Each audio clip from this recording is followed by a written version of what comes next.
जमीन, अस्तित्व और अधिकार की मांग में जल उठा पूरा Manipur. Situation in Manipur. Now additional forces were rushed to Manipur. Scenes of destruction in India's northeastern Manipur state.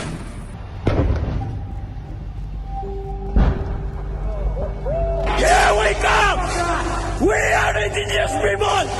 We're gonna f*** you up! Tensions meanwhile have escalated in the northeastern state of Manipur in India. Violent clashes broke out at various places in Manipur during the course of a tribal solidarity march. Why is Manipur burning and what can be done to address this situation? दोस्तों, अधिकार को लेकर लड़ाइयां हम पौराणिक काल से ही देखते आए हैं, चाहे फिर वो महाभारत का काल हो या आज का समय। किसने सोचा था कि मणिपुर जैसे खूबसूरत पहाड़ों वाले प्रदेश को एक दिन यही हिंसा की आग अपनी चपेट में ले लेगी। तो आइए डिटेल में जानते हैं क्या है पूरा मामला और क्यों मणिपुर हिंसा की आग का शिकार हो चुका है।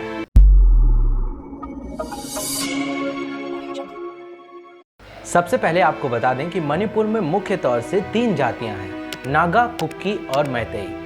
अब इनमें नागा और कुक्की जाति को पहले से ही जनजाति का अधिकार हासिल है, जबकि मैतेई ने 10 साल पहले से ही सरकार से ये गुजारिश कर रखी है कि उन्हें भी जनजाति का अधिकार दिया जाए और उसी के साथ आरक्षण भी दिया जाए। अब इनमें नागा और कुक्की समुदाय पहाड़ी इलाकों के रहवासी हैं, जबकि वहीं पर मैतेई समुदाय जो है वो इम्फाल की घाटियों में रहते हैं और ये दोनों ही ग्रुप एक दूसरे के विरोधी रहे हैं काफ़ी लंबे समय से। इनकी दुश्मनी के एक नहीं कई सारे रीजंस हैं, जिनमें से एक रीज़न ये भी बताया जाता है कि आज के समय में पहाड़ी इलाकों पर रहने वाले नागा और कुक्की समुदाय मेजॉरिटी में क्रिश्चियंस हैं, जबकि वहीं पर इम्फाल समुदाय में रहने वाले ज़्यादातर लोग हिंदू हैं।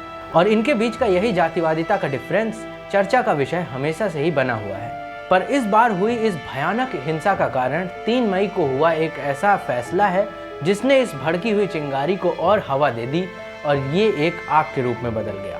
जैसा कि हमने आपको पहले ही बताया कि 2013 में यानी आज से 10 साल पहले मैतेई समुदाय के लोगों ने ये पिटीशन डाला था कि उन्हें भी गैर जनजाति से हटाकर जनजाति में शामिल किया जाए। तो 3 मई को हाईकोर्ट ने इस पिटीशन के फेवर में फैसला सुना दिया।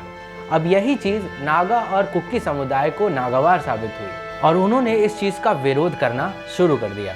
तो अगर आंकड़ों की बात करें तो मणिपुर की आबादी 28 लाख है, जिसमें 53% मैतेई समुदाय के लोग हैं और उनके पास मणिपुर की ज़मीन का टोटल 10% हिस्सा है। अब इन पर नागा और कुक्की समुदाय का ये कहना है कि अगर मैतेई समुदाय को अनुसूचित जनजाति का अधिकार मिल जाता है तो नागा और कुक्की समुदाय सरकारी नौकरी जैसे चीज़ों से वंचित रह जाएंगे और इसी के साथ मैतेई समुदाय उनकी ज़मीनों पर भी कब्जा करने लग जाएंगे। इसी चीज़ को लेकर कुक्की और नागा समुदाय ने इस चीज़ का विरोध करना शुरू कर दिया।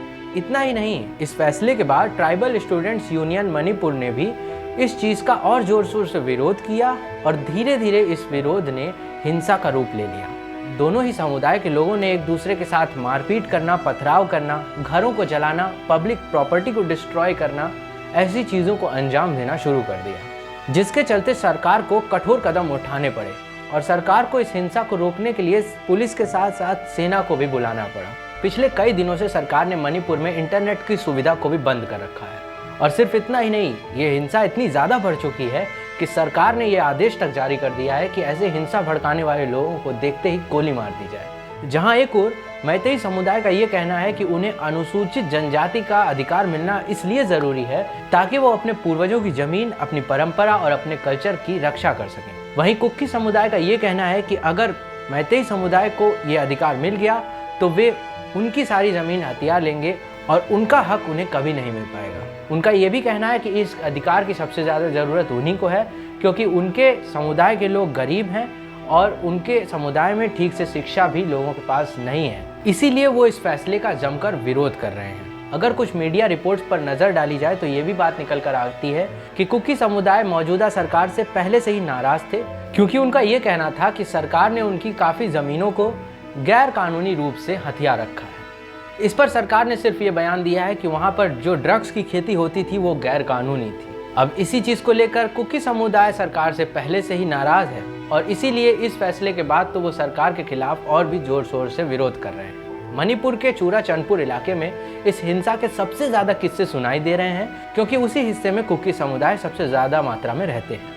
अब इसे अस्तित्व की जंग कहें या कुछ और, अभी इस फैसले को करना बहुत ही मुश्किल होगा लेकिन इन दो समुदाय के बीच की इस जंग में हिंसा इतनी ज़्यादा बढ़ गई है कि जिसमें कई सारे लोग मारे गए, बहुत सारे निर्दोष लोग घायल हुए हैं और माता पिता तो अपने बच्चों को लेकर इतने डरे हुए हैं कि वो अपने बच्चों को नींद की गोलियां देकर सुलाने पर मजबूर हैं। राज्य सरकार और केंद्र सरकार के बीच बड़ी बैठक हो चुकी है, जहां पर राज्य सरकार ने मणिपुर के सीएम एन बीरेन सिंह को सुरक्षा आश्वासन देते हुए मणिपुर में शांति बनाए रखने के लिए सेना बल को भी नियुक्त किया है, जिसके बाद सुरक्षा बलों ने इस तरह की हिंसा फैलाने वाले कई सारे लोगों को गिरफ्तार भी किया है। सिर्फ इतना ही नहीं, एन बीरेन सिंह ने यह भी कहा कि वो राज्य जनसंख्या आयोग का गठन करेंगे, जिससे वहां पर अवैध रूप से रह रहे लोगों की और हिंसा फैलाने वाले लोगों की आसानी से पहचान की जा सके। राज्य सरकार और केंद्र सरकार मिलकर इस पूरे मुद्दे पर कड़े कदम उठा रही है। इस पर आपके क्या विचार हैं, हमें कमेंट सेक्शन में बताना बिल्कुल ना भूलें। ऐसी ही वीडियोस देखते रहने के लिए चैनल को सब्सक्राइब जरूर करें और बेल आइकन को जरूर प्रेस करें ताकि हमारी आने वाली वीडियोस की नोटिफिकेशन आप तक जरूर पहुंचे। मिलेंगे आपसे अगले वीडियो में और कुछ जानकारियों के साथ, तब तक के लिए नमस्कार।